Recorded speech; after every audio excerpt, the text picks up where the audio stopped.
তো হাদিসের মধ্যে আছে আল্লাহ নবী সাল্লাল্লাহু আলাইহি ওয়াসাল্লাম বলেন, মা মিন ইমরিইন নাফাসা ইল্লা কুতিবা। আল্লাহ নবী সাল্লাল্লাহু আলাইহি ওয়াসাল্লাম ইরশাদ করেছেন যে প্রত্যেকটা মানুষের প্রতিটা নিঃশ্বাস আমলনামার মধ্যে লেখা হয়, একেবারে নিঃশ্বাসটা পর্যন্ত। আপনার জীবনে মোট আপনি কতটা নিঃশ্বাস ফেলছেন এটা হাসরের ময়দানে হিসাব পাবেন। মানে দেখবেন আপনি আপনার আমলনামা, আপনার চোখে মোট কতটা চোখের পলক পড়ছে এটার হিসাব পাবেন। এ হাত কতবার উপরে উঠাইছেন, কতবার নামাইছেন এটার হিসাব পাবেন। প্রতিটা শরীরের প্রতিটা হারাকাত সাকানাত, মানে প্রতিটা নড়াচড়া, প্রতিটা স্থিরতা, সবটার হিসাব আছে, লেখা হচ্ছে। ওয়াজাদু মা আমিলু হাদিরা, আল্লাহ কোরআনে বলেন যাই করেছো কিয়ামতের দিন আমলনামার মধ্যে তুমি তাই উপস্থিত পাবে, সব। এমনকি ইয়াউমা তুবলাস সারাইর, আল্লাহ তাআলা কোরআনুল কারীমে বলেন যে তোমার অন্তরে কি কি কথা উঠানামা করছিল পৃথিবীর কেউ শুনে নাই, সেগুলো তোমার সামনে হাসরের দিন খুলে দেওয়া হবে। ওয়াহুসিলা মা ফিস সুদূর, প্রত্যেকের কলিজার ভিতরের কথাগুলো পর্যন্ত স্পষ্ট আসবে। আমরা ভিতরে অনেক কথা আছে না, আমাদের অনেক কিছু মনে চায়, অনেক কিছু মনে মনে আমরা নিজে নিজে কল্পনা করি, এমনি করলে হইব, এমনি নিজে নিজে ভাবি। এই ভাবনাগুলো, এই কল্পনাগুলো, এগুলো হাসরের দিন আমরা দেখব, আমলনামার মধ্যে সেগুলোও থাকবে। এই জন্য বললাম যে কোনো কিছু হাসরের ময়দানে আড়াল থাকবে না, একেবারে গোপন থেকে গোপন বিষয়টা।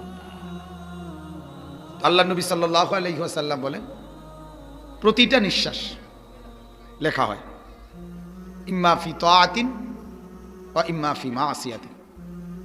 কোন নিঃশ্বাস নেকি হিসাবে লেখা হয়, কোন নিঃশ্বাস গুনাহ হিসাবে লেখা হয়।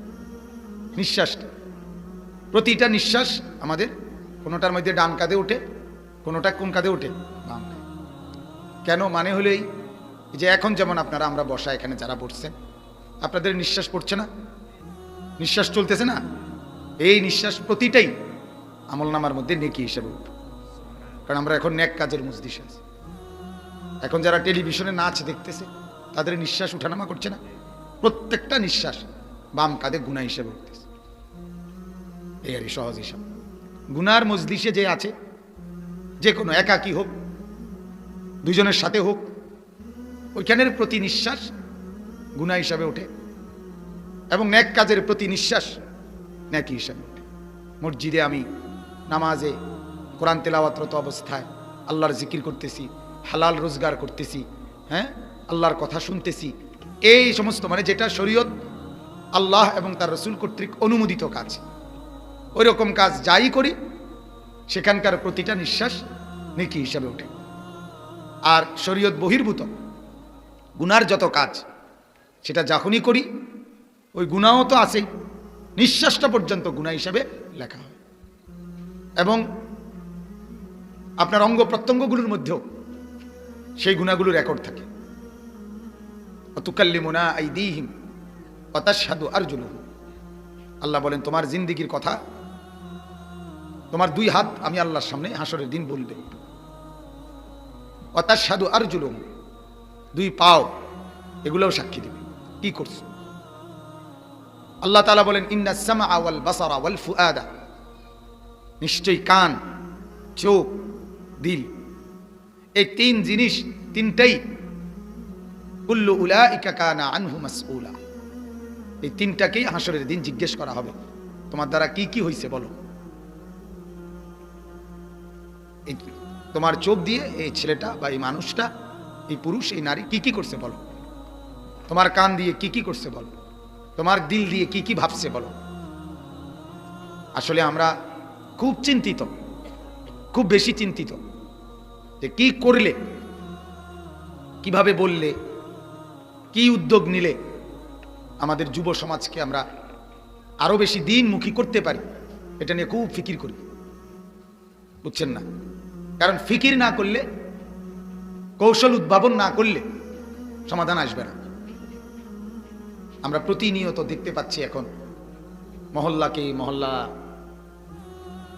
16 বছর 18 বছর, 20 বছর, 25 বছর, জীবনের সবচেয়ে তাগড়া সময় এটা, হায়াতের সবচেয়ে মজবুত টাইম যৌবন। আজকে আমাদের মুসলমানের সন্তানদেরকে এই যৌবনের এক সবচেয়ে গুরুত্বপূর্ণ টাইমে কাফের বেঈমানরা, ইসলামের দুশ্মনরা গুনার সামান, গুনাহের উপকরণ দিয়ে আমার এই নওজোয়ান ইমানদার মুসলমান এই সন্তানকে বরবাদ করে দিচ্ছে। এটাকে থেকে ফেরানোর বহু কৌশল বের করা দরকার, বহু পদ্ধতি প্রয়োগ করা দরকার। আসমান থেকে ফেরেশতা আইসা আমাদের সমাজ ঠিক করবে না, আমাদের সমাজ আমরাই ঠিক করতে হবে, আমাদেরকেই চেষ্টা করতে হবে। আলহামদুলিল্লাহ প্রচুর মাদ্রাসা হয়েছে, ফলে বরকত হয়েছে কি, এখন এমন কোনো মহল্লা নাই, এমন কোনো বাড়ি নাই আল্লাহর রহমতে যেই বাড়িতে 2-4 জন হাফেজে কোরআন নেই। এটা লাভ হয়েছে না? কথা বলেন না? ছোট বড় বিভিন্ন জায়গায় মাদ্রাসা হওয়াতে এই লাভটা হয়েছে। আলহামদুলিল্লাহ অনেক ওলামায়ে কেরাম বয়ান করার জন্য ময়দানে নামছে। এতে লাভ হয়েছে কি, প্রতিদিন যুবকদের আয়োজনে শত শত হাজার হাজার মাহফিল যুবকদের উদ্যোগে আয়োজন হইতেছে। এটা কি ভালো দিক না? কথা বলেন না? ভালো দিক, আগাচ্ছে, আগাইতেছে। এরকম অনেক আপনার উদ্যোগ নিলে আলহামদুলিল্লাহ আমার শায়েখ আরিফ বিল্লাহ হাকিমুন নফস আল্লামা মুফতি মুশতাকুন নবী সাহেব হযরত ইসলাহি মজলিসের খুব গুরুত্ব দেয়, মানে ছোট ছোট মজলিস, মসজিদ ভিত্তিক 1 ঘন্টার বয়ান, 1.5 ঘন্টার বয়ান বিভিন্ন মাদ্রাসায় মসজিদে, এই মনে করেন 50 জন মানুষ নিয়ে একটা ছোট মজলিস বয়ান। আলহামদুলিল্লাহ এগুলো খুব চালু হয়েছে, এতে অনেক ফায়দা হয়েছে, অনেক উপকার হচ্ছে। তাহলে আমার বলার উদ্দেশ্য হলো ইসলাম বিরোধীরা ইসলামের বিরুদ্ধে কিন্তু একটা পদ্ধতি নিয়ে বসে নাই, যে কোনো একটা পদ্ধতি, হাজার না লাখ, লাখো কোটি পদ্ধতি তারা প্রয়োগ করতেছে, প্রয়োগ হচ্ছে। নয়তো টেলিভিশন তো মানুষ দেখতেই আসিল, টেলিভিশন দেখা বন্ধ করে দেওয়ার কারণে এই মোবাইলের মধ্যে পুরা টেলিভিশন আনছে, বুঝি টেলিভিশন বন্ধ করে দেওয়ার কারণে, বুঝেন নাই কথাটা? মানে যখন তারা দেখছে যে কেউ আর টেলিভিশন চায় না, এই কারণে নিয়ে মোবাইল আনছে, তাইলে ওটা তো চলতেই আছে, তাহলে গুনাহ তো চলতেই আছে। তারার কথা হলো না, এটা আরো আগায় দিত। সিনেমা হলে তো চলতেই ছিল না, তারা দেখছে যে শয়তান ইবলিস দেখছে যে সিনেমা হলে সবাই যায় না, কিছু ভদ্র ঘরের ছেলে আছে যারা এটাকে কি করে না, সুন্দর মনে করে না। এরপরে দেখছে যে টেলিভিশন দিয়া, এটা দিয়েও সবাই বসে না, কারণ সোফায় মাত্র 5 সিটের সোফা, ট্রেনে সাফাসাফি করে নিলে 7-8 জন বইন যায়, তো বাকিরা কই বইব, এই জন্য বসা যায় না, সবাই বসাইতে পারছে না। এই জন্য ইবলিস সে সেই বড় মোবাইল বাহির কইরা এখন সবার হাতে হাতে, নারী পুরুষ প্রত্যেকের হাতে তুলে দিছে যে এখন তুমি, তোমার মা পাশের রুমে ঘুমাবে, বাবা পাশের রুমে ঘুমাবে, তুমি লেফ কম্বলের নিচে সারা রাত উলঙ্গ ছবি দেখবা, আর কোনো অসুবিধা হবে না। সারা রাত নগ্ন ছবি দেখবা, চরিত্রও শেষ, যৌবনও শেষ, শরীরও শেষ, আখিরাতও শেষ। এ কারণে এই মোবাইল প্রতিনিয়ত ওই আপনার ইউটিউবে ওইটা দিয়ে দেখতে একটু দেরি হয়, জন্য এটা ফেসবুকে আনছে, আরো আগায় দিচ্ছে আপডেট। আপনি দেখবেন আরো আপডেট হবে, আরো আপডেট হবে। ওই দিন পত্রিকায় দেখলাম খবরে যে নতুন করে এসি, ওই যে এয়ার কন্ডিশন রুমের, ওটা আসতেছে নতুন, রুমে ঢুকেই শুধু এটার দিকে তাকাইয়া বলবে এসি অন, এটা অন হয়ে যাবে। বুঝছেন নি কথাটা? তাইলে এইভাবে অর্থাৎ প্রতিনিয়ত প্রযুক্তিতে চতুর্মুখী আজকে আমাদের সমাজের ছেলেপেলেদেরকে, মুসলমানদেরকে গুনাহমুখী, আল্লাহর নাফরমানির দিকে অভ্যস্ত করার জন্য হাজারো আইটেম। সমস্ত সেলুনে আজ থেকে 5 বছর আগেও মেহনত ছিল মেন দাড়ি শেভ নিয়া, মেন সেলুনের ফিকির ছিল, মেইন ডিউটি। এখন সমস্ত সেলুনের প্রধান ডিউটি হলো চুলের মধ্যে বিভিন্ন রকমের আইটেম নিয়ে, এবং এটাকে 2 বছরের ভিতরে জনপ্রিয় বানাই দিছে। কথা বুঝেন নাই? এখন ভদ্রঘরের ছেলে, ভালো মানুষের ছেলে, সে চুল কাটতেছে, বাহারি চুল, বিচিত্র আইটেম, বলতেও পারবে না, একটা বার জিজ্ঞাসাও করে না আমি এটা কার মতো কাটছি। মানুষের তো একটা বিবেক থাকা উচিত। আমি যে এটা পড়লাম, গায়ে দিলাম, মাথায় দিলাম, কার মতো, কেন এটা আমি পড়ছি, এই চুলটা আমি কেন রাখলাম এইভাবে, এদিকে নাই ওদিকে নাই, এদিকে উঁচা ওদিকে উঁচা, একটা যুক্তি তো থাকা। একবারে এদ্দুর বিবেকেও কি আসতে পারে না যে আমি এটা কেন রাখলাম, কারে দেখা, এবং যাকে দেখে আমি এটা কাটিং দিলাম তার মধ্যে সৌন্দর্যটা কি। একটা ছেলে এখন দাঁড়াইয়া কও যে তুমি তার মধ্যে কি কোয়ালিটিটা দেখছো, একটা কোয়ালিটি তো থাকা চাই। সেলুনের মধ্যে ওই জানোয়ারগুলোর যে ছবি টাঙ্গানো আছে, ওই জানোয়ারের একটার কোনো পরিচয় আসেনি, ওগুলা মানুষ না জানোয়ার এটাও তো জানে নাকি। আলেম তো বাদ দিলাম, পৃথিবীর অন্য লাইনের কোনো ভদ্রলোক এটাও তো না যে উনি একজন ডাক্তার, উনি একজন নাম করা বিজ্ঞানী, উনি একজন নাম করা দার্শনিক, উনি একজন নাম করা পদার্থবিজ্ঞানী, উনি একজন নাম করা রাজনীতিবিদ, এমন একটা কিছু তো হওয়া চাই। কি হয়, একটা কথার যুক্তি আছে না? ওই যে মুজিব কোট গায়ে দেয় যারা, এটা তো একটা যুক্তি আছে যে বঙ্গবন্ধু শেখ মুজিবুর রহমানের এটা কোট, তাহলে এটা একটা যুক্তি তো আছে। এটা কি তা একটা ছেলে তুমি বাইর করে আমারে জানাই যে হুজুর আমি বের করছি যে এই চুলের কাটিংটা যার, উনি একজন পৃথিবীর নামি দামি মানুষ, অন্য লাইনের। আর খেলোয়াড় যারা, তারা নামি দামি হয় কিভাবে? খেলাধুলা মানে তো মানে তামসা। পৃথিবীর কোন মানুষের সুস্থ বিবেক এটা বলে না যে খেলাধুলা করে সারাদিন যে সে আকলমান বিবেকবান, এটা তো হইতেই পারে না। কোন মা কোন বাবা পৃথিবীতে তার 5 বছরের 7 বছরের 10 বছরের ছেলেকে কেউ আপনার এই পর্যন্ত পৃথিবীর ইতিহাসে যে সারাদিন খেলুক আমার বাচ্চা, এটা চাইছিনি কোনো মানুষ। আমার কথাটা কোন আপনারা হুজুর বাদ দেন না, পাবলিক কারো বিবেকে এটা কুলায়নি যে আপনার ছেলেটা সারাদিন খেলবো, কেউ মাইনে নিবেনি এটা। তো তাহলে সারাদিন খেলাধুলা করে যারা, এরা আপনার পপুলার জনপ্রিয় তারকা মডেল স্টার, এটা হয় কেন? এটা এই শব্দগুলোর উপরে অপমান করা। নায়িকা গায়িকা নায়ক গায়ক এরা জনপ্রিয় হয় কিভাবে? যে নারী সারা পৃথিবীর কোটি কোটি মানুষকে নিজের শরীর দেখাইয়া দেহ বিক্রি করে যে পয়সা কামাই করে, হায় হায় হায়। একবার মদের আড়ত ঘরের মধ্যে গেল জেলখানায়, জেলখানার থেকে বাইর হইল বিজয় চিহ্ন দিয়া, মানে আমি ঢাকায় যে স্বীকৃতি পাইছি। এরপরে এখন অবৈধ সন্তানের মা, সে হলো সেরা নায়িকা। ছি ছি ছি ছি, আহা বাবা, মানুষ বুঝি এভাবে একেবারে পায়খানার স্তূপের মধ্যে বুঝি মানুষ চাইয়া চিন্তা পাও দেয়।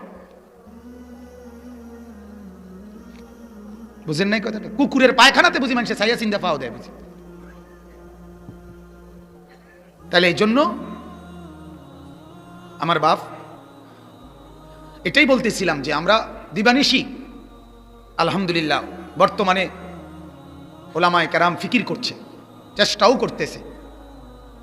আমরাও চাচ্ছি 10 জন হোক, 1 জন হোক, 5 জন হোক, শ্রোতা নিয়ে কোনো মাথা ব্যথা নাই, কম বেশি নিয়ে কমপক্ষে আমার কোনো টেনশন নেই।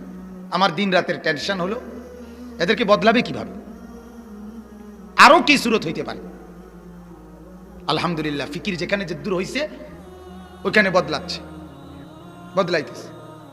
দেবিদ্যার সেদিন কিছুদিন আগে এক ছেলে স্কুল পড়ুয়া মেট্রিক পরীক্ষা দিছে, তার কলিজার ভিতরে একটু ফিকির আসছে, দাওয়াত তাবলীগের মেহনতে পুরা স্কুলের মধ্যে সে হুলস্থুল লাগাই দিছে। প্রায় 70 থেকে 76 জন ছেলে। এখন সে অন্যরা আমারে জানাইলো, দেখাও করছে ওই ছেলে এই দেবিদ্দারে আপনাদের, এখন পাক্কা নামাজি, 5 ওয়াক্ত নামাজ, একটা স্কুলের ছেলে। আল্লাহ তাআলা তার কলিজার ভিতরে আল্লাহর মহব্বত দিয়ে দিয়েছে। আমার বাজান, এই জন্য পরিবর্তন দরকার, পরিবর্তন দরকার। এই সমাজটা এভাবে ছেড়ে দিলে হবে না, এই মহল্লাবাসী এভাবে ছেড়ে দিলে হবে না। আফা আমিনা আহলুল কুরা আন ইয়াতিয়াহুম বাসুনা বায়াতান ওয়া হুম নাঈমুন। আল্লাহ বলে, ও জনপদবাসী, এলাকাবাসী, আল্লাহর কোরআন, আল্লাহ বলেন, হে এলাকাবাসী, এই কথা ভেবে নিরাপদ হইও না যে রাত গভীরে আরামে ঘুমাচ্ছ আর আমার আযাব আসবে না, এটা ভেবো না।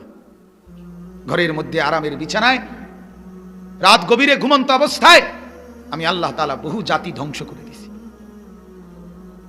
আওয়া আমিনা আহলুল কুরা আন ইয়াতিয়াহুম বাসুনা দুহান ওয়া হুম ইয়ালআবুন, ওয়া হুম ইয়ালআবুন। কোরআনের আয়াত বাজান, আল্লাহ বলেন, এটাও ভাইবা, নিরাপদ ভেবো না যে দিনের আলোতে খেলতামাশায় ইয়ালআবুন, খেলাধুলার মধ্যে মগ্ন, এই অবস্থায় আমার আযাব আসবে না, এই কথা ভেবো না। বরং আমি আল্লাহ এরকম খেলতামাশা করতেছে, এই অবস্থায়ও আমি আল্লাহ বহু জাতিকে ধ্বংস করে দিয়েছি। আফা আমিনু মাকরাল্লাহ, আল্লাহ বলেন, আমার ধরা থেকে কোন অবস্থাতেই নিজেকে নিরাপদ ভেবো না। চোখের সামনে দেখছি, আমি এই মাত্র দেখলাম তাগড়া ছেলে মোটরসাইকেলের টান দিছে, 2 মিনিট যাই আসারে নাই, লরির সাথে বাড়ি দিছে, ডান পাও এখান থেকে আলাদা হয়ে গেছে। ওই যে কাবিলা, হ্যাঁ, এমন কোনো দিন নাই বাংলাদেশে, এমন একটি দিন যেদিন 2-4-5টা যুবক মোটরসাইকেল অ্যাক্সিডেন্ট করে না। বাংলাদেশে এমন একদিন নাই। তুমি খবর নাও ভাইয়া, প্রতিদিন মাতাল যুবক নেশাখোরের মতো মোটরসাইকেল নিয়ে টান দিতে অ্যাক্সিডেন্ট প্রতিদিন। এজন্য আমার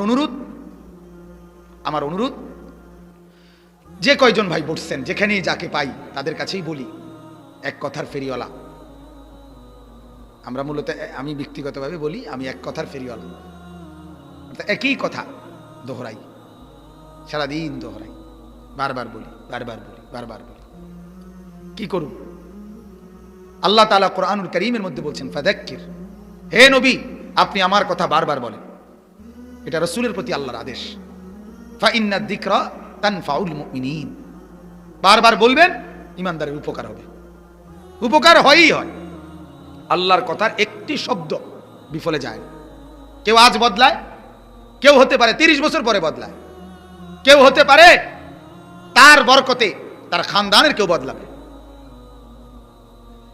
এই জন্য আমি, যারাই বসছেন, যুবক ভাই, মুরব্বীরা, বাবারা, চাচারা, সবার কাছে অনুরোধ করব, প্রতিদিন আমি বলি এ কথা যে নিজেদের চতুর্দিকে একটু তাকাইয়েন। নিজের সমাজ, নিজের এলাকা, নিজের পাড়া, নিজের মহল্লা, নিজের ঘর, নিজের বাড়ি। মানুষ যে দোকানে ব্যবসা করে একটু পর পর ক্যাশ ড্রয়ার খোলে না, মাঝে মাঝে কি করে, ক্যাশ খোলে, দেখে কি অবস্থা, ক্যাশের টাকা টুকা কি অবস্থা। এটা বুদ্ধি। যে পকেটে মোবাইল রাখে একটু পর পর আবার আসেনি মোবাইলটা। চাবির রিং যে রাখে, চাবির রিং এটাও দেখে চাবির রিং আছে কিনা। আপনিও দেখেন, তাকাইয়া দেখেন, আমি যে সারাদিনে মেহনত করতেছি, টাকা পয়সা রোজগার করছি, যেই ঘরে আইনা দিতেছি, এই বাজার, এই হাট ঘাট, এই ফার্নিচার, এই গহনা, এই অলংকার, এই আসবাবপত্র, যাই আমি কষ্ট করে রোজগার করে আনতেছি, যাদের জন্য, তারা আমার মালিককে সেজদা করে তো? এটা দেখেন, একটু দেখা দরকার। আল্লাহ নবী বলছে, লা ইয়াকুলু মালাকা ইল্লা তাকিয়ুন। নবীজি বলেন, তোমার মাল, তোমার উপার্জন, তোমার সম্পদ, এটা যেন মুত্তাকি ছাড়া, আল্লাহওয়ালা ছাড়া, নেককার ছাড়া আর কেউ যেন না খায়। রাসূল বলছে, কোন নাফরমান যেন তোমার মাল না খায়, কারণ তোমার এই টাকার হিসাব দিতে হবে। মিন আইনা ইকতাসাবা ওয়া ফিমা আনফাকা। একটি একটি টাকা গুনে গুনে বলতে হবে আল্লাহকে, উপার্জন করেছো কোত্থেকে, ব্যয় করেছো কোথায়, কারে খরচ করছো। বউ বাচ্চার জন্য আল্লাহ যদি জিজ্ঞেস করে, তোমার ছেলেটা যে গত 6 মাস কোনোদিন ফজরের নামাজ পড়ে নাই, তুমি এটা কেমনে মাইনা নিলা? আপনি কি বলবেন? কথা বলেন। আপনার ছেলেটা যে একটা বছর 5 ওয়াক্ত নামাজ কোনোদিন পড়ে না, আপনি কি বলবেন আল্লাহর কাছে?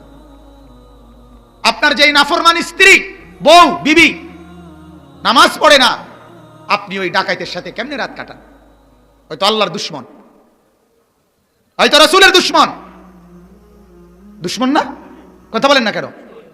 ওই দুশ্মন, আল্লাহর দুশ্মন যে, নবীর দুশ্মন যে বেপর্দা নারী, বেনামাজি নারী, তারে নিয়ে রাতে কেমনে ঘুমান? হ্যাঁ, একবারও ভাবনা আসে না যে কার লাগে কামাই করি? আহা, এটা বড় দুঃখের কথা, বললে গায়ে লাগে, না বলেও তো উপায় নাই। আজকে বিদেশি প্রবাসী স্বামীরা রক্ত পানি করা টাকা, আর নাফরমান বউ দেশের সমস্ত টাকা গুনার বেপর্দার মধ্যে উড়াই দেয়। ওই যুবক বিদেশে কলিজাটা মাটি করে লাইতেছে টাকা রোজগার করতে গিয়ে। ঘুম নাই, নিদ নাই, বিদেশে ফাঁকিবাজি নাই, ডিউটির মধ্যে কি নাই? ফাঁকিবাজি নাই। আমার মনে আছে একবার এক ছেলে ওই হজের সফরে আমার দৌড়াই আইসা জড়াইয়া ধরছে, ধৈরেই পরিত ওয়াজে দেখছি আপনারা দেখে দৌড় দিয়ে আইসি। আর আমি বললাম চলো না, তোমার একটা গরম তখন জুস খাওয়াই। কয় হুজুর ক্যামেরা আছে, ডিউটির আমার এতটুকু এরিয়া, আমার ক্যামেরা আছে হুজুর, আমি যদি এখন আপনার সাথে যাই গারামা আসবো। গারামা মানে জরিমানা, গারামা আর যায় নাকি? আহা, এই তো কষ্টের টাকা। আমি অনেক বিদেশি ছেলের রোমে গেছি, আম করে নিয়ে গেছে, ওই 16 তালা 10 তালা 20 তালা বিল্ডিং এর একটা নিচে আন্ডারগ্রাউন্ডে নিচে মিয়া ওটার মধ্যে থাকে নিচে। এরপরে একটা রুমে 12 জন 16 জন ফ্লোরিং কইরা খাতা বালিশ কোন রকম বিছাইয়া শুইয়া থাকে, নিজেরার ভাত নিজেরাই রান্ধে। কথা বুঝছেন? এই কোন রকমে দুগা ভাত খাইয়াই আবার দৌড় দেয়, 12 ঘন্টা লাগাতার ডিউটি। এক নরসিংদীর ছেলে একবার আমারে বলছিল, হুজুর মনটা চায় মাঝে মধ্যে রাস্তাত শুইয়া থাই, মানে এতক্ষণ ডিউটি কইরা হুজুর এন থেকে যে হোটেলে যাবো, শরীরটাতে রাত দেয় না, কিন্তু এরপরেও গিয়ে তো এক গ্লাস পানি কেউ আগায়া দিব এর মতো নাই, একটা গামছাড়া আগায়া দিব কেউ তো নাই। আবার নিজের কাজ, নিজের কাপড় চোপড় ধোয়া, নিজের রান্না করা, এইগুলো করতে করতে অনেক সময় আবার ডিউটির টাইম হয়ে যায়। এত কষ্টের টাকা, হায় হায় হায় হায়। এই জন্য আমার বড় আফসোস লাগে ওই স্বামীগুলোর জন্য, যারা জানে তাদের স্ত্রী বেপর্দা, অথচ সে বিদেশের জমিনে কলিজাটা পানি করে টাকাটা কামাইতে আছে। আমার মত হইল তুই আয়ালা বেটা দেশে, তুই এই টাকা কামাইস না, কীর্তি কামাস, তোর সংসার বরবাদ, তোর ছেলে মেয়ে বরবাদ হয়ে যাচ্ছে, তোর ছেলে অসভ্য ছেলেদের সাথে সারাদিন হাঁটে, তোর মেয়ে সারা রাত আরেক জানোয়ারের সাথে মোবাইলে কথা বলে, তোর এই কষ্টের টাকা রোজগারের কি লাভ? কথা বলেন না। এই বড় লোকের নিয়ে লাভটা কি?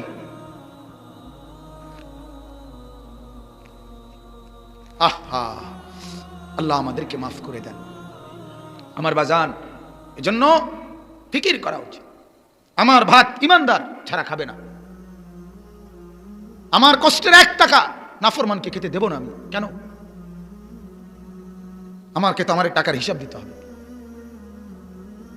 এই জন্য আপনাদের কাছে অনুরোধ, একটা গুনাহ আল্লাহ তাআলা ছাড় দিবে না, একটা নেকিও আল্লাহ তাআলা বিফলে ফেলে দিবে না। আল্লাহর কাছে কোনো ফোঁসা দশা নাই, এমনি এমনি নাই, কথার কথা নাই, হাসতে হাসতে নাই। আল্লাহ বলে নেকি তুমি যেমনে করো আমি প্রতিদান দেব, গুনাহ যেমনেই করো শাস্তি দেব।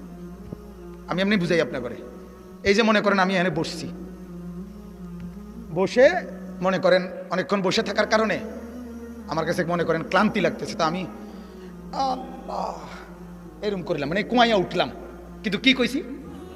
আল্লাহ বলেন বান্দা তোমার এই আল্লাহ বলার বিনিময়ে আমি দেব, যাও এটার বিনিময়ে পাবো। হ্যাঁ, মান জাআ বিল হাসানা, এটাই পড়ছি আয়াত কোরআনুল কারীমের 20 নম্বর পারা, কোরআনুল কারীমের 27 নম্বর সূরা সূরা নামল এর শেষ দিক থেকে আল্লাহ বলেন মান জাআ বিল হাসান, একটি নেক কাজ, একটি নেক কাজই যে করবে ফালাহু, আল্লাহ বলেন এটা প্রথমত সে তার নিজের জন্য, ফালাহু তার জন্য, অর্থাৎ তোমার প্রতিটা নেক কাজ তোমার উপকারে আসবে। কার উপকারে আসবে? আমার নিজের। কোরআনের আরেক জায়গায় আল্লাহ বলেন ওমান ইয়াশকুর ফাইন্নামা ইয়াশকুরু লিনাফসি, আল্লাহ বলে বান্দা শুকর করবা তুমি, আল্লাহ লাভ হবে তোমার। শুকর করবে কার? বান্দা বলবে আলহামদুলিল্লাহ, তো কার শুকর করলো? তাইতে আল্লাহ তাআলা একটু ফুলে গেল দেখি, আগে একটু কম ছিল। লা ইয়াজিদুহু শাইউন ওয়া লা ইয়ানকুসুহু শাইউন, আল্লাহকে কিছু বাড়াইতেও পারে না, আল্লাহকে কিছু কমাইতেও পারে না। আল্লাহ তো আল্লাহই আল হাইয়ুল কাইয়ুম, তিনি একই অবস্থায় আছে। কিন্তু তুমি কৃতজ্ঞতা স্বরূপ যখনই বললা আলহামদুলিল্লাহ, আল্লাহ বলে বান্দা আমি তোর এই নিয়ামত আরো 100 গুণ বাড়াই দেব, লা ইন শাকারতুম লা আযীদান্না, আমি বাড়াই দেব। এবং কৃতজ্ঞতা এমন একটি গুণ, কোরআনে আল্লাহ বলছে কৃতজ্ঞতা আমি যার মধ্যেই পাই তাকেই বিনিময় দিই। ও সানাজিজিশ শাকিরিন, আল্লাহ বলেন কৃতজ্ঞতা শুকরকারীকে আমি বিনিময় দিয়েই থাকি। ও সায়াজিজিল্লাহুশ শাকিরিন, আল্লাহ বলেন আমি আল্লাহ কৃতজ্ঞ বান্দাকে অবশ্যই বিনিময় দেব, কোনো মাইন নাই, কোনো মাইরে নাই, সোজা কথা।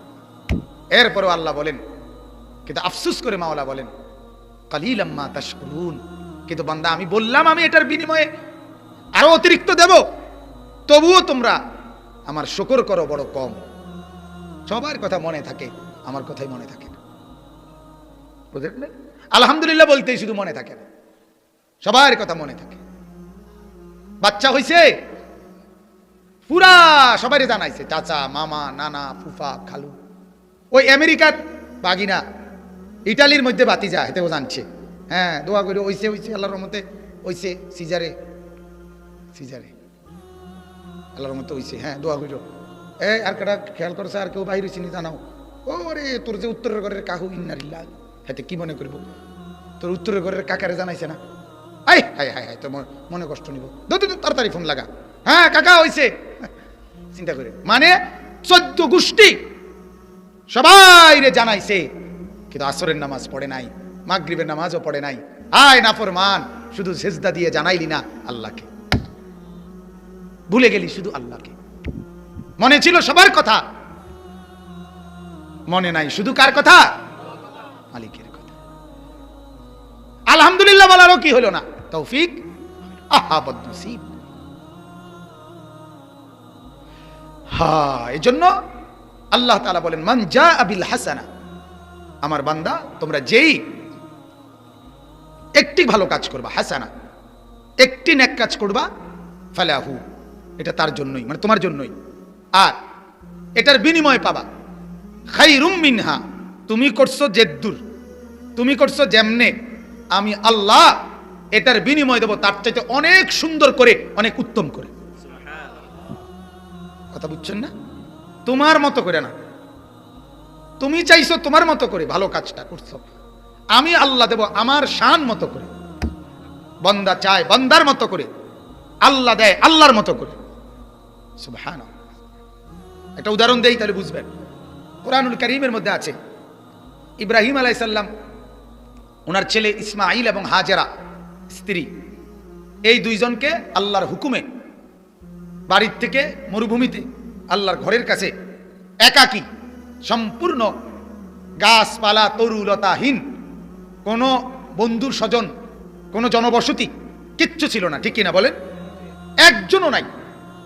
এই অবস্থায় ইব্রাহিম আলাইহিস সালাম রাইখা আসছে, চতুর্দিকে তাকাইয়া দেখছে কেউ নাই, কিচ্ছু নাই, পানিও নাই, খাদ্যও নাই, বসবাসের কোনো জায়গাও নাই, মানুষেরও কোনো নামগন্ধ। ইব্রাহিম আলাইহিস সালাম কোরআনে আছে দোয়া করছে, কয়েকটা কথা বলছে দোয়ার মধ্যে, কিন্তু আমি যেটা বলতে চাই দোয়ার মধ্যে একটা কথা উনি বলছে, ফাজআল আফইদাতাম মিনান নাস তাহভি ইলাইহিম, আল্লাহ আপনার কাছে ফরিয়াদ, কিছু লোক, অল্প কয়েকজন মানুষ হইলেও যেদিকের থেকেই পারেন আমার এই পুত আর আমার বিবি এরা একেবারে একলা, 2-4 জন মানুষ হইলো, অল্প কোগা মানুষ হইলো, এখানে আনাই দিয়েন, যাতে করে তারার সাথে মিলে একাকিত্ব বোধ না করে। এর দূর আবদার করলাম। কে চাইছে এটা? ইব্রাহিম চাইছে। কয়েকজন লোক, আল্লাহ একের বেশি একলা পড়ে গেছে, আপনার হুকুম মাইনা রেখে তো গেলাম, তবে অল্প কয়টা মানুষ হইলো আপনি কদর আইনা দিয়েন, তারা যাতে এরা লগে থাকে। তাহলে ইব্রাহিম আলাইহিস সালাম চাইছে অল্প কয়েকজন লোক। আল্লাহ তাআলা বলেন, না ইব্রাহিম, তুমি চাইছো তোমার মতো করে, আমি তো দেব আমার মতো করে। তোমার স্ত্রী আর সন্তানের এই জায়গায় আমি আল্লাহ তাআলা এমন মার্কাজ গড়ব, এমন কমপ্লেক্স বানাবো, এখানে গোটা পৃথিবীর 200 কোটি ইমানদারের কলিজা থাকবে এদিকে। আজ পৃথিবীর কোন ইমানদার এমন আছে তাকে যদি বলে আল্লাহর ঘরে যাবানি, অথচ সে যাইতো না? কে আছে এমন? আরে বেঈমান ছাড়া আর কেউ হইতে পারে? তাইলে আল্লাহ তাআলা বলেন, আমি গোটা পৃথিবীর দিন ইয়াতুকা রিজালান ওয়া আলা কুল্লি দামিরিন ইয়াতিনা মিন কুল্লি ফাজ্জিন আমিক। পৃথিবীর যত রাস্তা, যত গলি, সব জায়গা থেকে আমি এনে লোক আনাম, 2-4 জন না। এজন্য বান্দা চায় বান্দার মতো, আল্লাহ চায় কি আল্লাহ দেয় কার মতো? এজন্য আল্লাহ বলেন, মান জাআ বিল হাসানা, একটি নেক কাজ করবা, আমি আল্লাহ তাআলা সেটা তোমার জন্যই রাখবো, তোমার আমলনামাতে আসবে, আর আমি দেব আমার শান মতে, খায়রুম মিনহা, তোমার আমলের পরিমাণ যেদ্দুর আমার প্রতিদান হবে তার চাইতে অনেক উত্তম, অনেক খায়ের, অনেক বেশি। যেমন আল্লাহর নবী সাল্লাল্লাহু আলাইহি সাল্লাম বলেন সুবহানাল্লাহ, বলেন তো। এই যে একবার বলা, এই একবার যখন বললেন, আল্লাহর নবী সাল্লাল্লাহু আলাইহি সাল্লাম বলেন, আমলনামার মধ্যে উহুদ পাহাড়ের চাইতে ভারী নেকি উঠবে। আযমু মিন উহুদ, উহুদ পাহাড়ের চাইতে ভারী নেকি। তাহলে এবার কল্পনা করেন তো, আমার আমল কদ্দুর, মালিকের বিনিময় কদ্দুর, ঠিক না বলেন? আমার সুবহানাল্লাহ আর উহুদ পাহাড় কাছাকাছি তো না? এই 50-50, 18-20, 19-20, কত তফাৎ? 8.5 কিলোমিটারের মতো লম্বা উহুদ পাহাড়। তাহলে আমার আমল সামান্য, মালিকের বিনিময় অসামান্য, অসামান্য। আল্লাহ নবী সাল্লাল্লাহু আলাইহি সাল্লাম বলেন, মান ক্বারাআ হারফাম মিন কিতাবিল্লাহ, যে ব্যক্তি ফালাহু হাসানা, আল্লাহ নবী বলেন, যে ব্যক্তি এই কোরআন থেকে একটি অক্ষর তেলাওয়াত করবে, পড়বে, একটা অক্ষর, আল্লাহ তাআলা তাকে কমপক্ষে 10টি নেকি দান করবে। মানে একটা নেকি, এটার সরাসরি মানে যেই কোনো নেককার একটা নেকি পাইলেই এই নেকি এর একটারে 10 কইয়া লেখে। এই ডান কাদের ফেরেশতা 1 2 3 4 5 6 7 8 9 এই পর্যন্ত লিখতে পারে না, সিস্টেম নাই ওনার খাতা। ওনার শুরুই 10 থেকে, বুঝেন নাই? উনি শুরুই করে কই থেকে? 10 থেকে। অর্থাৎ আমার একটা সেজদা, আমার একবার সুবহানাল্লাহ, উনি লিখবো কত? না 10ও না। এবার প্রথমত 10-এর কমে, এবার 10 লেখে না তো কি লেখে? এটা লেখার জন্য আল্লাহ থেকে অনুমতি নেয়। কত লিখতাম? আল্লাহ তাআলা প্রত্যেকটা ইমানদারের তার দিলের ইখলাস, তাকওয়া, তার বন্দেগী, দিলের হালাত দেখে আল্লাহ তাআলা এই 10-এর উপরে আল্লাহ তাআলা পরিমাণ বলে দেয়। কখনো বলে, কারো জন্য বলে 70, 700, 7,000, 70,000, 7 লাখ, 70 লাখ, 7 কোটি, 70 কোটি, 70,000 লক্ষ কোটি। কোন সময় আইয়া কারো ব্যাপারে আল্লাহ বলে, ডান কাদের ফেরেশতারে তুমি লেখো না, আমি লেখো।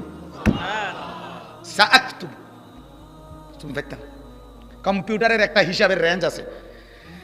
কম্পিউটারে যারা হিসাব করে এর থেকে বেশি এটা কি আইয়ে না, সংখ্যা গণনা আসে না। ক্যালকুলেটরেরও দেখেন একটা কি আছে, রেঞ্জ আছে না, মানে এর পরে আর কি আসবে না, গণার ফলাফল আসবে না। ফেরেশতারও লিখার একটা কি আছে, সর্বোচ্চ পরিমাণ আছে। এখন মনে করেন ফেরেশতা 70 লক্ষ কোটি পর্যন্ত লিখতে পারে, কথার কথা। আল্লাহর ইচ্ছা আল্লাহ আরো বেশি দিব, তো অনেক বড় কেমনে লিখবো? বুঝেন না? এই জন্য আল্লাহ তখন বলে, তুমি আমি দিমু তো আরো বেশি, তুমি তো এত বেশি লিখতে পারো না, তুমি থো, এটা আমি লিখো। সুবহানাল্লাহ। লিইউয়াফিয়াহুম উজুরাহুম ওয়া ইয়াজিদাহুম মিন ফাদলিহ। বন্ধু, তোমার কলিজায় যদি না লাগে, আল্লাহর কসম আমাদের দিলে কিন্তু বিশ্বাস এটাই ঠিক, মালিকের কথাই ঠিক, রাসূলের কথাই ঠিক। দোস্ত, তুমি যখন মোবাইলের ছবি দেখে যেমন মজা পাইছো, আল্লাহর কসম বন্ধু, আমরা সেজদা করে তার চাইতে কোটি গুণ বেশি মজা পেয়েছি। তুমি জানো না? এত বেকুব আমরা না, না বুঝা না। আমরাও একবারে বলদ না, আমরা একদম বেকুব না। তুমি কি ভাবছো? মালিকের গোলামি করে আল্লাহর নাফরমানি থেকে বেঁচে থাকার চেষ্টা করে লস হয় নাই, লাভে আসি, লাভে আলহামদুলিল্লাহ, ক্ষতিগ্রস্ত হয় নাই। তুমি বেশি বুঝছো না, ছেলেপেলেরা কেউ বেশি বুঝছেন না। গুনার মধ্যে কোনো তৃপ্তি নাই, গুনার মধ্যে কোনো স্থিরতা নাই, গুনার মধ্যে কোনো স্বস্তি নাই। আগুন লাগলে, যেই ঘরে আগুন লাগে, যেই বাড়িতে আগুন লাগে, সেখানের কারো ছোট বড় কেউ স্বস্তিতে থাকে না। আল্লাহর কসম, গুনাহ আগুন, অতএব গুনাহ হয়ে গেলে ওই কলিজায় আর শান্তি থাকে না, আর শান্তি থাকে না। এজন্য ওই যুবক আর তৃপ্ত হয় না, ওই নারী আর তৃপ্ত হয় না। যে নারী বেপর্দা হয়ে গেছে, এ বেড়ি সারা পৃথিবীর বেড়া দেখাইও, এরপর বেড়ির কলিজায় আর শখ মেটে না। কথা বুঝে না? কি লেগে? ওই যে খোদা তোর থেকে তৃপ্তি, এই নিয়ামত উঠে নিছে। যেই ছেলে উলঙ্গ নারীর ছবি দেখে, ওই জানোয়ারে আর 1 কোটি মাইয়া, 1 কোটি নর্তকী দেখার পরেও তার চোখের শখ মেটে না, কারণ তোর থেকে তো খোদার গজব তৃপ্তি তুলে নিছে। তুই যে গুনার মধ্যে ডুবে গেলি। আর নেককার তার এক বিবিকে দেখেই জিন্দেগি পার করে দিছে। হ্যাঁ, নেককার স্বস্তিতে থাকে। নেককার কিসে থাকে? স্বস্তিতে। আর এই স্বস্তি সবচেয়ে বড় নিয়ামত, কলিজার শান্তি সবচেয়ে বড় নিয়ামত, সুকুন, ইতমিনান, রাহাত, এটা বড় নিয়ামত। কারো কলিজার ভিতরে যদি থাকে, আমার বেডি তো মানুষের দিকে নজর বেশি, তার আর শান্তি কি? তার বন খাইয়ে শান্তি কি? আর বিড়ি খাইয়ে শান্তি কি? কথা কর না কেন? হ্যাঁ, তারা তো শান্তি নাই। এজন্য বাপ, আল্লাহর নাফরমানি করলে আল্লাহ শান্তি তুলে নেয়। কি তুলে নেয়? শান্তি উঠায় নেয়। বলেন নাউজুবিল্লাহ। অতএব বলতে চাইলাম, আল্লাহ তাআলা একটি নেক কাজের বিনিময় আল্লাহ তাআলা অনেক গুণ বাড়ায় দেয়। বলেন আলহামদুলিল্লাহ। মান জাআ বিল হাসানা ফালাহু খায়রুম মিনহা। আল্লাহ বলে, বান্দা, যখনই তুমি একটি নেক কাজ করবা, আমি সেটা তোমার জন্যই রব, এবং আমার পক্ষ থেকে অনেক বেশি বিনিময় আমি দেব। তো ওই আয়াত বলতেছিলাম, লিওয়াফিয়াহুম উজুরাহুম। আল্লাহ বলে, নেক কাজের বিনিময় আমি আল্লাহ কেমনে দেই? 2 ভাবে। কয় ভাবে? 1 নাম্বার, তোমার প্রাপ্য যা, এটা আগে দেই। 2 নাম্বার, ওয়ায়াজিদাহুম মিন ফাদলিহি, আমি আল্লাহ আমার পক্ষ থেকে বাড়াইতে থাকি আমার দয়া। মিন ফাদলিহি, পয়লা তুমি একটা অক্ষর পড়ছো, তুমি 70টা নেকি পাওই না, আচ্ছা দিলাম। আল্লাহ বলে, ফেরেশতা না, এটার উপরে শেষ না, আমার বান্দারে আমি আরো দিন। ফেরেশতার বাপের ক্ষমতা আছে নি কিছু কনের? ফেরেশতার তো বাপে নাই। তো অতএব আল্লাহ বলবেন, আমি আরো বাড়াবো। আমার শায়েখ আল্লামা মুফতি মুশতাকুন নবী সাহেব বলে, আল্লাহ রে, তুমি জিগাও মহব্বত করিয়া, আল্লাহ কতক্ষণ বাড়াইবেন নেকির পরিমাণ? আল্লাহ বলেন, আমি আছি যতক্ষণ। বাড়াবেন কতক্ষণ? আল্লাহ বলবেন, আমি আছি। হুজুর বলে, এবার একটু সাহস করিয়া আল্লাহরে আরেকবার জিগান, আল্লাহ আপনি আছেন কতক্ষণ? আল্লাহ বলবেন, আমি আছি সারাক্ষণ। তুই থাকলেও আমি আছি, তুই না থাকলেও আমি আছি। আসমান থাকলেও আমি আছি, আসমান না থাকলেও আমি আছি। কুল কায়নাত থাকলেও আছি, না থাকলেও আছি। ঠিক কিনা বলেন? আল্লাহর কোনো ক্ষয় নাই, লয় নাই, আল্লাহর কোনো আহার নাই, নিদ্রা নাই, তন্দ্রা নাই, ঘুম নাই, মৃত্যু নাই। আল হাইয়ুল কাইয়ুম। আছেন তো আছেন, ছিলেন তো ছিলেন, থাকবেন তো থাকবেন। বলেন আলহামদুলিল্লাহ।